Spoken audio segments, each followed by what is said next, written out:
안녕하세요. 책을 사랑하시는 여러분 반갑습니다. 책 읽어주는 부동산 써니입니다. 저는 캐나다 토론토에서 셀링 토론토라는 브로커리지를 운영하고 있는 리얼터입니다.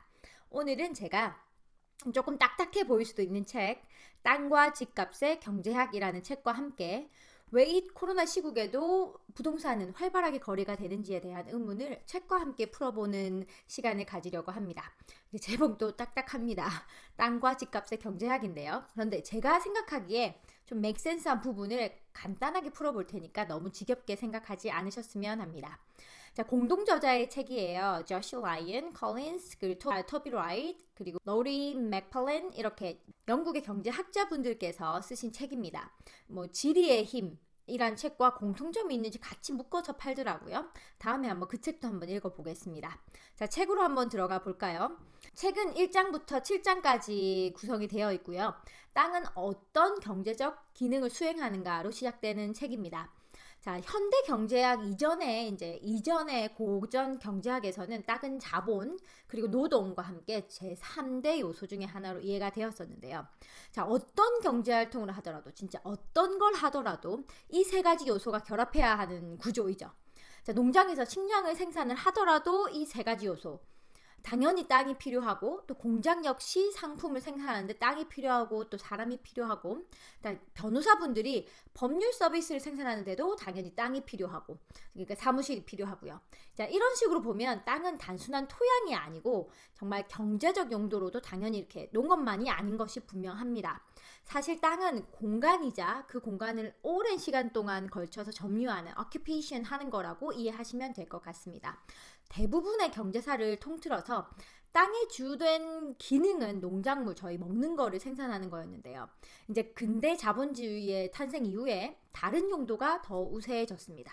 뭘까요? 처음에는 땅이 산업 생산의 현장으로 쓰였지만 나중에 지금 오늘날에는 서비스 제공과 그리고 주거의 용도로 쓰이게 되었습니다. 고용 부동산의 가치가 다른 목적으로 쓰는 땅의 가치를 훨씬 넘어서면서 오늘날에 땅의 경제적 기능에 가장 뚜렷하게 보이는 영역은 주택시장이 되었습니다. 땅은 경제학 분야의 중심을 이루는 다른 생산 요소, 자본하고 노동과 구별되는 몇 가지 특징이 있는데요. 그걸 한번 짚고 넘어갈게요. 가장 명백한 특징은 이게 움직이지 않는다는 점인데요.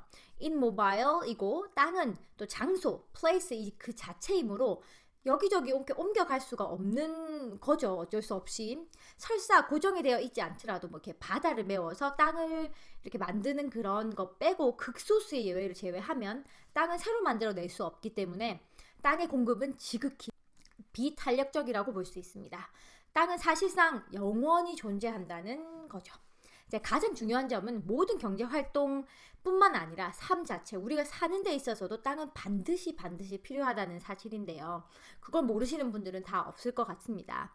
이러한 이유 때문인지 이게 저는 제 직종에서 집을 사거나 건물을 보시거나 땅을 보시는 손님들도 위치, 로케이션 정말 중요하다라고 얘기를 하는데요.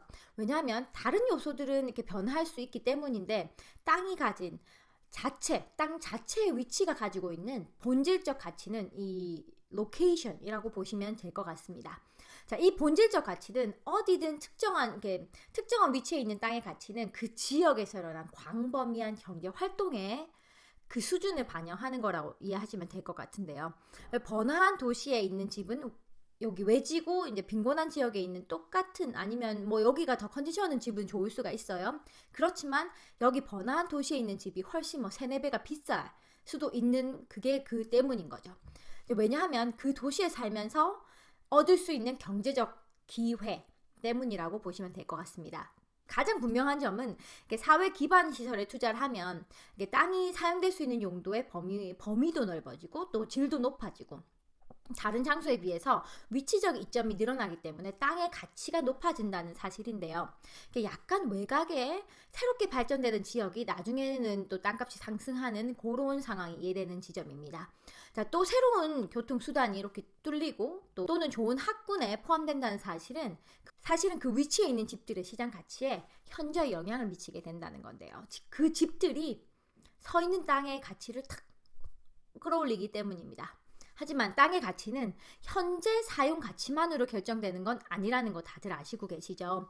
땅은 영속적이기 때문에 땅에 대한 지배권을 이제 내가 그 땅을 갖는다는 것은 그 땅을 보유함으로써 미래에 제공받는 이제 경제적 가치를 보장받는 수단이기도 합니다. 자, 다시 말하면은 이제 땅에서 이제 식량과 같은 소비재를 제공할 뿐만 아니라 일종의 자산이고 미래 경제 활동에 대한 사람들의 기대가 반영된다는 건데요. 이제 개발 규정에 이제 큰 변화만 없다면 땅은 영속적이고 본질적으로 풍족하진 않죠. 그럼 다 가질 수는 없으니까 부족하기 때문에 가치를 저장하는데 가장 좋은 자산이라고 저는 생각합니다. 왜 자본 자산, 캐피털 에셋이 대부분 시간이 지나면 자연스럽게 마모되는 뭐 차도 1년 지나면 반값으로 떨어지는 것처럼 그렇지만 시간이 갈수록 가치가 떨어지는 반면에 땅은 가치가 높아지는 경향이 있습니다. 자, 이는 사람들이 돈을 비롯해서 그리고 다양한 형태로 가지고 계신 부를 땅으로 바꾸고 싶어 할 때가 많다는 의미로 보시면 되는데요. 자, 돈은 사실 땅보다는 훨씬 유동적인데 반해 또 인플레이션이나 우리가 가진 사람의 상황에 따라서 갑자기 가치가 떨어질 수가 있죠. 베네수엘라가 보는 것처럼. 하지만 우리 땅은 언제나 다른 목적으로 또 사용이 될 수도 있기 때문에 더 가치가 있다고 생각합니다.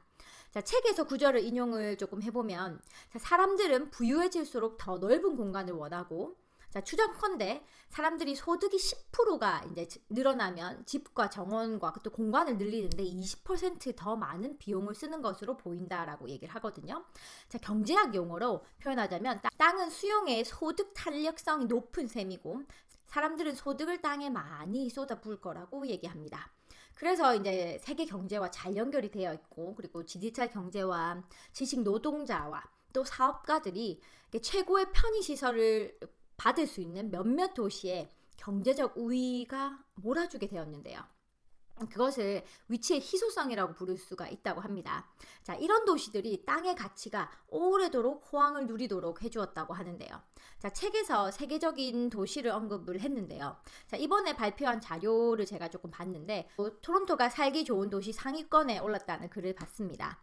자, 그렇다면 이번 코로나 시국에 아직도 이렇게 부동산 거래가 활발한 종목들이 있다는 거는 이제 이 책에서 언급한 것처럼 사람들이 조금 더 넓은 공간, 큰 공간을 원하고 또 그리고 몰기지 이율이 낮음으로써 좀 더 큰 공간으로 옮길 수 있는 이점을 가지신 분들은 이제 가시는 거죠. 자, 그래서 지금도 그리고 오늘도 그런 분들이 많으십니다. 저와 인연이 되시는 분들의 최대한의 이익을 위해서 오늘도 새벽에 기상을 해서 치열하게 공부를 하고 준비를 하고 또 최선을 다해서 제 일을 합니다. 모두가 최선을 다한다고 하는데 또 그 최선의 스탠다드가 다를 수 있게 전진하겠습니다. 자, 저와 일하는 클라이언트 분들의 이익이 저의 이익이라고 생각합니다. 자, 요즘 한국과 또 캐나다에서도 연락 문의 많이 주시는데요. 한 분 한 분의 케이스가 좋은 일이 되도록 최선을 다하겠습니다. 그럼 땅값, 집값의 경제학 한 번 읽으세요. 2번 읽으세요. 다음에 10월 부동산 리포트 딱 뜨면 얼른 분석해서 찾아오겠습니다. 행복하세요.